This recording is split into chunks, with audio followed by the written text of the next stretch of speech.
La France est à l'agonie économique, mais elle ignore l'origine profonde de sa maladie. Signe des temps, au moment même où notre pays connaît l'une des pires crises de son histoire, il perd son illustre et unique prix Nobel d'économie qui avait donné les clés pour le guérir. En effet, Maurice Allais avait dans l'indifférence générale depuis des décennies, seul contre tout l'ostracisme de la nomenclature politicienne au pouvoir, démontré la folie de la mondialisation. À cet égard, en qualité de responsable politique, je me sens modestement le devoir aujourd'hui de reprendre le flambeau de Maurice Allais pour dénoncer le secret bien gardé de l'oligarchie qui détruit délibérément la prospérité de notre pays depuis les années 70. La vérité est que la dette publique française est d'abord due aux intérêts cumulés exorbitants payés. 37 milliards d'euros en moyenne par an, payés aux marchés financiers mondiaux sur lesquels nous avons été obligés d'emprunter depuis près de 40 ans. Lorsqu'une banque, monsieur, lorsqu'un État, lorsqu'un peuple souverain ne peut plus emprunter à taux zéro, c'est-à-dire créer des richesses, faire de la croissance et rembourser et détruire cette monnaie, et ça fonctionnait comme ça avant 73. Ce qui s'est passé, c'est que l'euro dont vous êtes ce qui s'est passé, c'est que monsieur Pompidou, c'est que monsieur Pompidou, on va parler exactement de ce qui s'est passé puisque vous nous amenez sur ce débat. Monsieur Pompidou, qui travaillait donc avant à la banque Rothschild, tout le monde le sait. A fait signer, il s'en est jamais caché. Oui, a fait signer une loi en sous-main, une loi dont on n'entend que parler aujourd'hui à cause des répercussions qu'il y a eu cette loi, c'est-à-dire que d'interdire aux Français et d'interdire à la plupart des pays européens, à la France, d'emprunter à sa propre banque nationale, mais d'emprunter sur les marchés privés, monsieur. Pardon, je ne vous vois pas. Et d'emprunter en banque privée. La différence quand on emprunte à une banque privée, monsieur, c'est qu'on emprunte avec des intérêts. Et ce qu'on paye aujourd'hui, monsieur, c'est les intérêts, des intérêts, des intérêts, des intérêts, des intérêts. Et monsieur, il ne s'agit plus des retraites là. Il s'agira bientôt de la sécurité sociale, il s'agira bientôt de tous les biens publics de la France et il s'agit surtout de la souveraineté nationale de notre pays et de tous les peuples souverains. Je rappelle que Giscard d'Estaing a forcé la France à emprunter aux banques privées. L'infâme loi du tandem Pompidou-Giscard du 3 janvier 1973, entérinée par l'article 104 du traité de Maastricht, puis confirmée par le traité de Lisbonne, a privé la France de son droit régalien de battre monnaie. Avant 73, la France produisait sa monnaie. C'est le premier droit d'une nation souveraine, d'un peuple souverain, que de battre monnaie, que d'emprunter à taux zéro à sa banque nationale. On va rendre, et ce que je préconise, rendre à la Banque de France sa prérogative qui est de battre monnaie. Vous savez, les Français qui nous écoutent, ils ont un seul son de cloche. Ils ont le son de cloche du système. La première étape, vraiment, c'est de comprendre que la différence entre une information qui vient d'une source indépendante et d'une information qui vient d'une source dépendante. La révolution ne sera pas télévisée. Le changement ne sera pas télévisé. Il y a un grand auteur qui s'appelle Schopenhauer et qui disait « Je ne chante pas celui dont je mange le pain ». Schopenhauer ne chantait pas celui dont il mangeait le pain et c'est pour ça qu'il disait la vérité. Et voilà toute la différence entre Internet. Parce qu'effectivement, on a diabolisé Internet, on a dit sur Internet, il y a tout et n'importe quoi. Mais il y a encore tout. Et sur la télé, il y a surtout du n'importe quoi.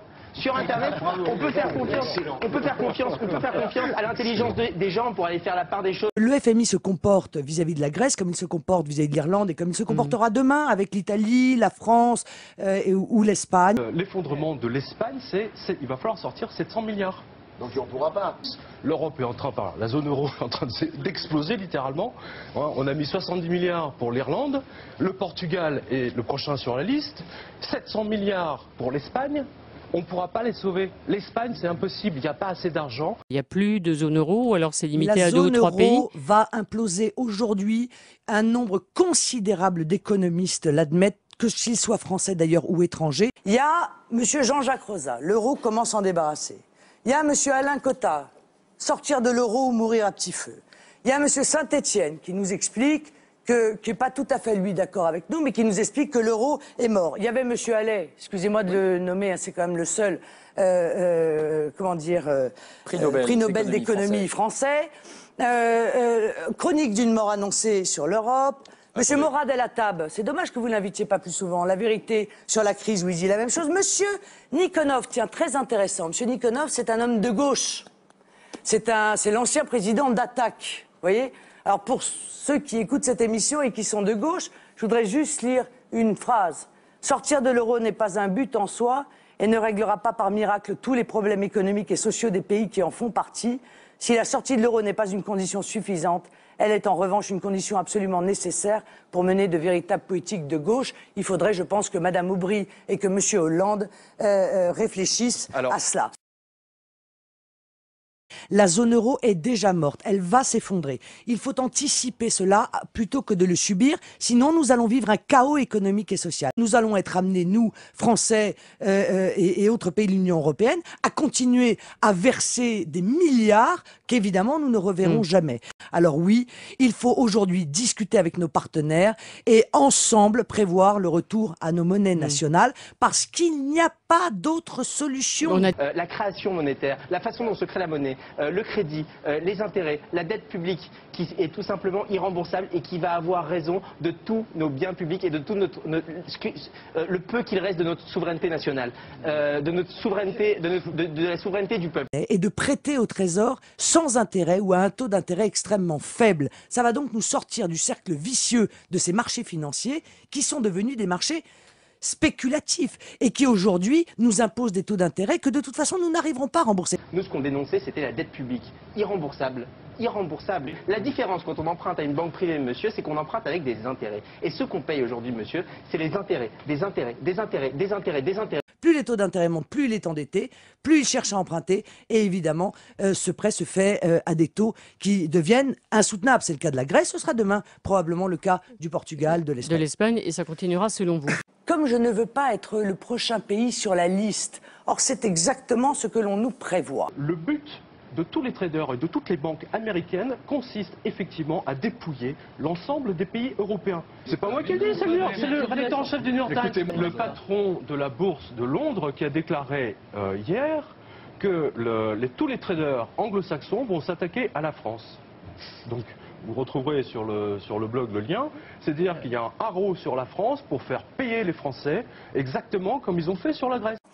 Je vais me tourner vers mes partenaires européens sur 6 ou 8 mois pour, dans le cadre d'un sommet, pour leur expliquer que ma volonté sera effectivement de retrouver une monnaie nationale. Parce que je pense que si nous continuons avec l'euro, nous allons à la catastrophe économique et à l'implosion de l'euro. Le système défend l'euro à tout prix. Au prix d'ailleurs du pouvoir d'achat, au prix de la protection sociale, au prix de nos libertés, au prix de notre souveraineté, au prix de tout. Et qui va avoir raison de tous nos biens publics et de tout le peu qu'il reste de notre souveraineté nationale, de la souveraineté du peuple. Parce que je suis désolé, nous sommes en démocratie. Ça veut dire que démocratie, c'est le peuple qui est souverain et ce n'est pas les banques dont nous dépendons. Si vous voulez dépendre à 100% des marchés financiers, on va vers une nouvelle féodalité. Ce féodalisme budgétaire et monétaire hallucinant a déjà été condamné dans le plan anticrise du Front National le 27 février 2009. Il est un problème politique de première importance et doit être révélé à nouveau à toute l'opinion publique française pour lever la confusion sur la raison principale de la destruction de notre économie et du désordre monétaire mondial. On va vers une nouvelle féodalité, c'est-à-dire que c'est le privé qui rachète toute la France. La France est en train d'être démantelée, d'être privatisée, monsieur. Les gens ne pourront pas venir. Il faut être nationaliste pour pas arriver là où est en train d'arriver l'Espagne, là où est en train d'arriver le Portugal, là où est en train d'arriver, où est arrivée la Grèce. S'il faut être nationaliste, eh bien soyons-le. Ce qui est vachement réjouissant, c'est que le mec, t'as quel âge, 22, 23 ans 24. 24 ans. Je le trouve, excusez-moi monsieur Bolton, beaucoup plus en phase avec le monde que vous. Parce que vous défendez un monde qui est en train de mourir et il le voit. Bref, vous avez compris, il n'est plus possible de solliciter directement la Banque de France ou même la BCE pour financer la dépense publique. Nous sommes contraints de passer par les banques et les marchés financiers rapaces, mais c'est unique au monde. Ce mode de financement direct des besoins de l'État, appelé monétisation de la dette, consistait pour notre Banque centrale nationale à prêter naturellement à taux d'intérêt quasi nul, c'est-à-dire à créer gratuitement de la monnaie utile au développement de ces infrastructures. Écoles, hôpitaux, routes, ponts, armées, aéroports, bibliothèques, etc. Tous les partis politiques de gouvernement depuis 1973, de droite comme de gauche, ont concouru à la création et à la pérennité de ce régime de financement inique. Il a eu de multiples conséquences catastrophiques, notamment de nous jeter dans une logique de surendettement public jusqu'à la déshérence de l'État et la fin programmée de nos politiques.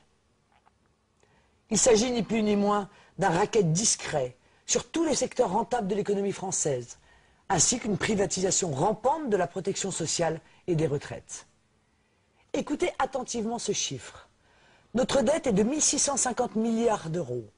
Eh bien, fin 2010, la collectivité nationale aura payé plus de 1 355 milliards d'euros d'intérêts financiers cumulés depuis 1973. Si nous avions maintenu le mode de financement national antérieur, les intérêts auraient été nuls sur la période 1973-2010. Pire, sur une période de 37 ans, on constate que la dette publique est constituée à 85% du paiement des intérêts.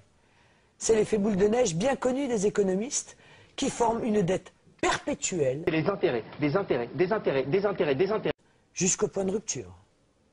Les caisses de l'État sont vides pour le financement des retraites, mais il n'y a aucun problème pour trouver du budget destiné au cartel bancaire mondial, y compris pour le renflouer par plusieurs centaines de milliards d'euros depuis novembre 2008.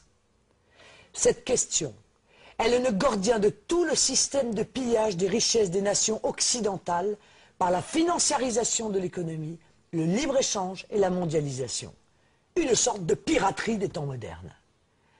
Maurice Allais affirmait qu'il n'existe pas de moyen plus efficace pour prendre le contrôle d'une nation que de diriger son système de crédit.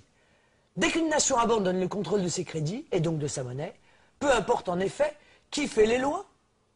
Voici deux autres citations historiques édifiantes pour illustrer mon propos. Quand l'argent d'un gouvernement dépend des banques, ce sont elles et non les chefs du gouvernement qui contrôlent la situation. Napoléon Bonaparte. Ou encore, si la population comprenait le système bancaire, je crois qu'il y aurait une révolution avant demain matin, Henry Ford. Dans ces conditions, comment les partis du système, UMPS, Modem, Vert, etc., qui depuis plus de 30 ans n'ont jamais procédé au moindre remboursement du capital de la dette, pourraient-ils demain, dans leur modèle économique actuel, résorber l'ensemble de la dette? C'est impossible. Avec leur modèle, la dette hors intérêt va continuer à s'accroître de 1 650 milliards d'euros sur la période 2010-2025 jusqu'à son niveau d'étiage de 3 300 milliards d'euros en 2030. Le principe légitime est que l'État se finance auprès du service public, pas auprès des banques ou des marchés. L'alternative que nous proposons est la mise en place d'une déprivatisation de l'argent public, ce qui signifie le retour du service public de l'argent, le rétablissement de la Banque de France dans ses prérogatives de création monétaire pour donner une capacité d'autofinancement à l'État, en toute autonomie, loin de la dépendance vis-à-vis des marchés et des banques. L'État verrait ainsi bondir son pouvoir d'achat annuel entre 1 et 3% du revenu national pour démarrer un mouvement de résorption en douceur de notre surendettement et ainsi assainir nos finances publiques. Le Front National aux affaires assumera l'héritage calamiteux des pouvoirs politiques précédents sans pour autant recourir à la solution de facilité par la répudiation pure et simple de la dette étrangère qui aurait des conséquences diplomatiques très néfastes pour la France. Pas besoin non plus de commettre les désastres sociaux qu'on nous promet, du côté de Nicolas Sarkozy ou de Dominique Strauss-Kahn, à commencer par la privatisation imminente de la sécurité sociale. Bien entendu, cette politique économique n'a de sens que si ce mode de financement démocratique de l'État s'oriente non pas vers du budget de fonctionnement, mais prioritairement vers des investissements productifs dans l'économie réelle au service de la population et du travail. Ce problème clé dépasse tous les clivages politiques gauche-droite. Ça dépasse tous les clivages, c'est-à-dire qu'il n'y a plus de gauche ou de droite. Et au-delà des esprits partisans, un consensus national autour de notre modèle doit prévaloir. C'est un enjeu vital pour notre État que de sortir de son aliénation aux marchés financiers mondiaux. Aussi, j'appelle tous les Français à une véritable union patriotique contre cette arnaque totalitaire que je viens de dénoncer. Pour retrouver l'espoir, diffuser nos idées et rejoignez-nous dans notre combat pour la France, sa liberté et sa prospérité pour tous.